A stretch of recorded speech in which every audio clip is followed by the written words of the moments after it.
Hello అందరికీ. మా quarters కింద అయితే పిల్లలు చూడండి ఆడుకుంటూ ఉన్నారు. అక్కడ కనిపిస్తుంది కదా, అదే నా క్వార్టర్స్ అయితే. ఇక్కడ నేను నా ఫ్రెండ్ ఇంటికి అయితే టీ పార్టీకి వచ్చానమాట. చూడండి ఆర్మీలో క్వార్టర్సెస్ ఎలా ఉంటాయో అని చెప్పేసి. అక్కడ తమిళియన్ వాళ్ళు అయితే చూడండి ముందర దీపం పెట్టిందనమాట, శుక్రవారం అని చెప్పేసి. అండ్ వర్షం వచ్చేలాగుంది, చిన్న చిన్నగా చినుకులు అయితే పడుతూ ఉన్నాయన్నమాట. అలాగే మా ఫ్రెండ్ క్వార్టర్స్ ఎలా ఉందో కూడా మీకైతే నేను చూపిస్తాను. చూడండి, ఇది మా ఫ్రెండ్ క్వార్టర్స్ అనమాట. ఇక్కడైతే బెడ్ అరేంజ్ చేశారు. అతను మా ఫ్రెండ్ వాళ్ళ కొడుకు ఆడుకుంటూ ఉన్నాడు, పేరు ఇవన్, చాలా బాగా మాట్లాడతాడనమాట. ఇక్కడైతే ప్రతి ఇంట్లో తప్పకుండా అయితే కూలర్ ఉంటుంది. ఎందుకంటే ఇక్కడ చాలా ఎండ ఎక్కువ అనమాట. సో కూలర్ లేకపోతే అస్సలు లోపల ఉండలేము. అండ్ ఫ్యాన్స్ కూడా 24/7 ఆన్లోనే పెట్టింటాము. ఇక్కడైతే తిను చిన్నగా పూజ గది అయితే ఇలా పెట్టుకున్నారనమాట.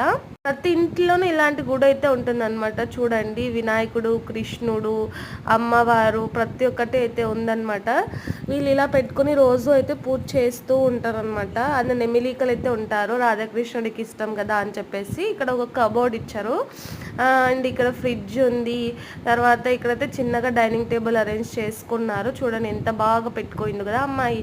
ఇంకా బెడ్రూమ్లోకి అయితే ఒక హాల్, ఒక కిచెన్, ఒక బెడ్రూమ్ అయితే మాకు ఇస్తారనమాట క్వార్టర్స్లలో. ఇదైతే తన బెడ్రూమ్ అనమాట. చూడండి ఎంత బాగా అరేంజ్ చేసుకోయింది కదా. వీడియో నచ్చితే లైక్ అండ్ సబ్స్క్రైబ్ చేయండి ఫ్రెండ్స్.